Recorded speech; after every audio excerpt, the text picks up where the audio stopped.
Mushfiq saline আপনি লিখেছেন, বারবার জীবনে বিপদ আসে, তা কি আল্লাহ প্রদত্ত কোনো পরীক্ষা, না আমার কোনো গুনাহের শাস্তি? বিপদ আসলে কি করা উচিত?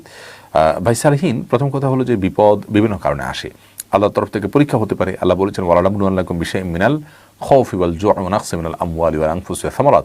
আমি মানুষকে ভয়, ক্ষুধা এবং ফল ফসল এগুলোতে জীবনহানি এবং এগুলোতে ক্ষতি সাধন করে মানুষকে পরীক্ষা করব। অতএব বিপদ আল্লাহর তরফ থেকে পরীক্ষা হতে পারে। আবার কখনো কখনো আমাদের ত্রুটির কারণে ছোটোখাটো বিপদ বা কোনো বিপদ আপদ এসে সেগুলোকে কাফারা করে দেয়, অর্থাৎ ক্ষতিপূরণ করে দেয়। সে উদ্দেশ্যেও বিপদ অনেক সময় আল্লাহ তাআলা দিয়ে থাকেন। আবার অনেক সময় বিপদ আল্লাহ তাআলা দেন আমাদের মর্যাদা বৃদ্ধি করার জন্য। তিন উদ্দেশ্যে বা তিন কারণে আমাদের জীবনে বিপদ আসে। অতএব আপনার বিপদ আসলেই সেটা নিশ্চিত আপনি হতে পারবেন না যেটা আল্লাহকে পরীক্ষার জন্য দিয়েছেন, নাকি আমার পাপের শাস্তি হিসাবে দিয়েছেন, কোনো কর্মের ফসল হিসাবে